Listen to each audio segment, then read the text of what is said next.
How's it going, guys? My name is Sean. My name is John. Welcome to Venom Racing, and today we're going to be reviewing the Shine replica Voltex bumper for the S2000. And we're also going to be reviewing the Group A Motoring Voltex front bumper as well. And we're going to do a side-by-side comparison to see how one does versus the other.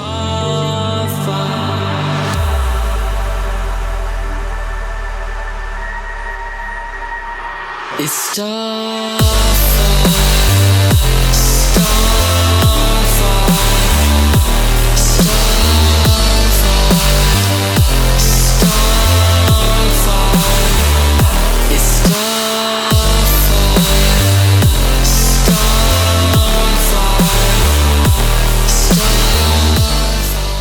On the upper part of both bumpers, I can definitely say the is it Gramotoring? I think it's Gram A Motoring. Gram A Motoring is definitely more rigid than what the Shine. Now this is honestly, this is more rigid, so if I do hit a bump, well, it's more likely to crack than what the Shine replica is. So granted, I mean some people might like one way versus the other, but that's one difference I can tell between the material types. One thing I'll say that I really do like about the Shine lower lip here is that they actually put honeycomb in here to help reinforce this back edge that may or may not get mounted to your chassis if you install it correctly. That helps make it a little bit more rigid here in the back, so that way it doesn't crack and break. It's a nice little detail. Honeycomb is always nice. When in doubt, honeycomb it out. Honeycomb! Versus a honeycomb material. You know, but so here's actually the bottom plate of mine. I opted to go with the carbon fiber bottom lip from the Group A. Now, honestly, his is going to be a little bit more durable over time. Mine's a little bit more rigid, so if I hit something like on my last replica, and well, that got me out of one situation, so it wasn't such a bad thing. But it's gonna crack and break. So that's the one downside to having the carbon bottom lip.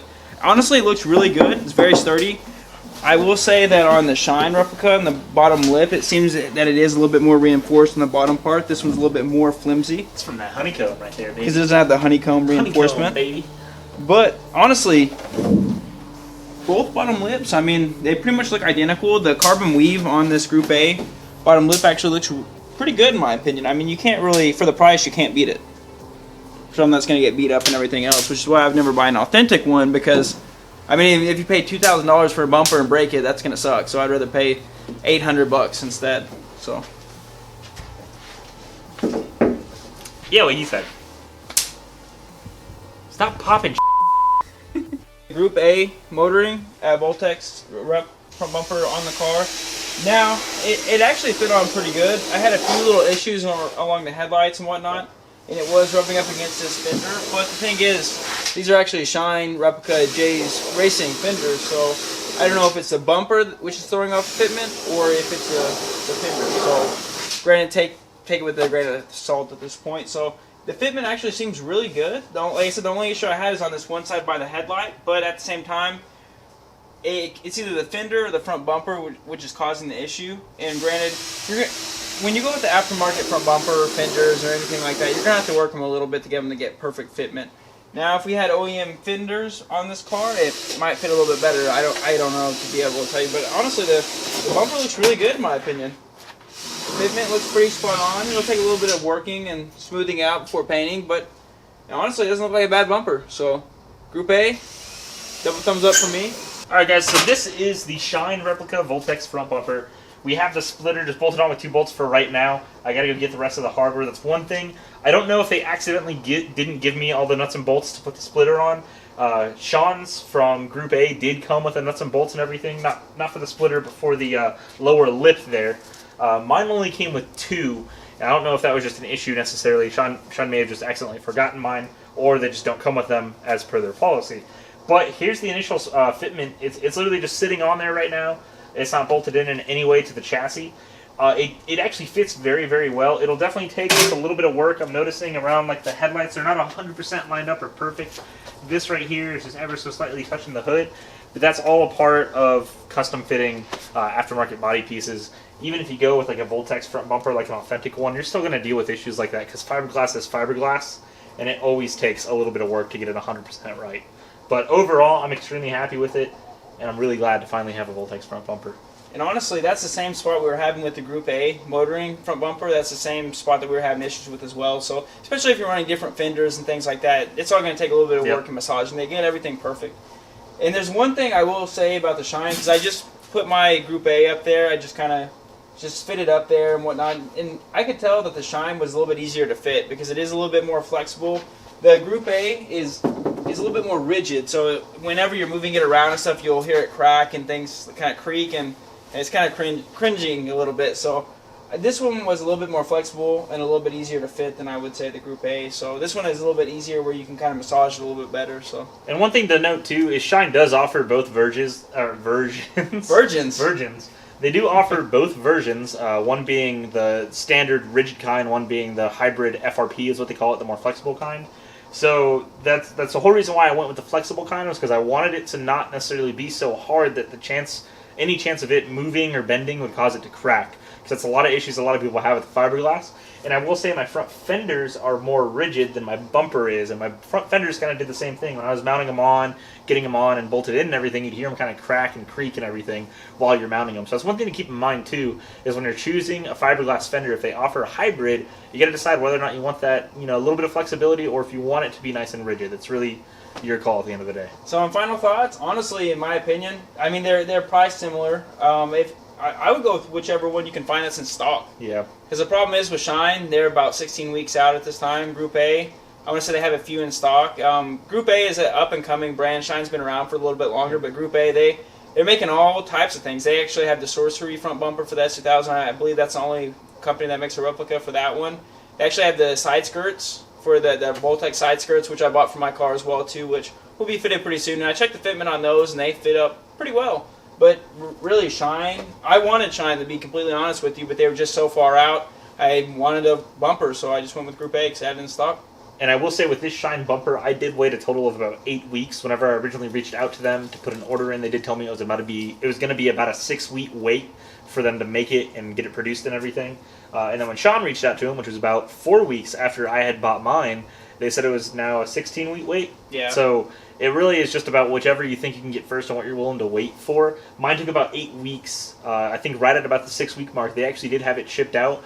Just the shipping company took a little bit longer just because it was literally right at the week of Thanksgiving. So, there was kind of that extra delay just from the holiday. But other than that, Shine was pretty much on spot with their ETA, and I do kind of want to applaud them for that. They told me it was going to be about 6 weeks, and they were pretty much on the dot from when it was done.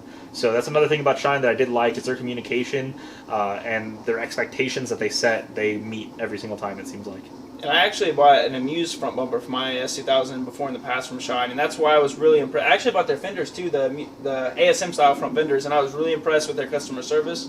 They called me and they were asking me if I received the product and they have what kind of condition and whatnot. Their customer service is good. Like I said, Group A is good as well. They don't actually buy through their website. You actually message them on Instagram, so that's kind of, or Facebook, and that's kind of, you're kind of sketched out a little bit by that, but I got my products within a reasonable time, so can't talk bad about either one of them, to be honest with you. So, yeah. So really, at the end of the day, whichever one's in stock, or whichever one you really prefer, that's all it comes down to. To be honest with you, I would never buy an authentic front bumper. I mean, yeah, some people like to say the JDM stuff. I mean, I went with the authentic hard top, but that's a little bit different because you're not going to be breaking your hard top left and right. But a front bumper, something that you spend, say, $2,100 on for a front bumper that you're driving down the highway and hit a deer or and that's a tire. Not even painted at that point or anything. Yeah. At least we're able to paint our own cars or vinyl wrap them, whatever we decide to do. But there's a lot of people that don't have that availability, and they take it to a shop, get the bodywork done, have it painted, and that's several hundred more dollars on top of that. So that's where these replica bumpers really are nice, especially if you're going to be taking your car to the track or something, and you accidentally go off the course and you just beat up the bottom of the bumper from all the gravel and everything you just drove into. So it feels a lot better when you're on a replica bumper and you can buy another one rather than an authentic bumper. I think authentic bumpers are really more for just stance boys and hard parkers. I mean, yeah, if you're going to be doing, especially with, let's say, Voltex, for example, because it puts it quite a bit lower than the OEM bumper, so I would honestly say a front bumper, if you actually drive your car like it's meant to be driven, I would say it's a disposable item. I wouldn't necessarily say, unless it's a show car, I would say, it's a show car, and so you do take the car shows and you're lowered and things like that. It's a disposable item at the end of the day, so. Well, that's basically that. Hope you guys enjoyed this video. Hope it helped out in making you choose which one between Shine or Group A. And if you guys have any other questions or concerns, feel free to hit us in the comments down below. We also have our emails. There is John and Sean, both at venomracing.com. Don't forget to check out our website. There's updates coming that soon as well. And if you guys want to see anything else about our S2000s, RX-7, Celica, Mustang, maybe something else, I won't say anything. But if you guys want to see anything, let us know. We do enjoy actually getting feedback from you guys on what you guys want to see. That's actually what helped create this video right here. There was a few of you that reached out to us and asked to see a direct comparison of the two bumpers.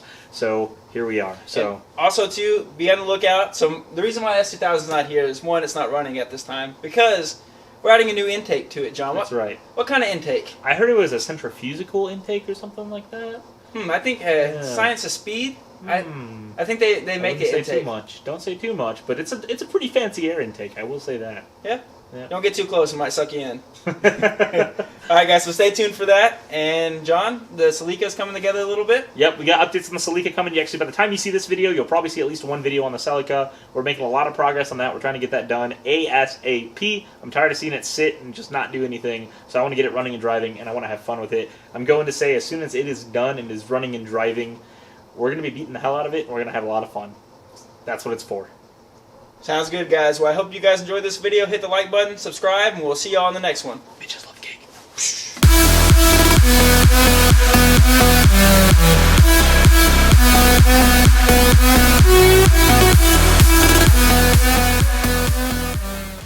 Whoa!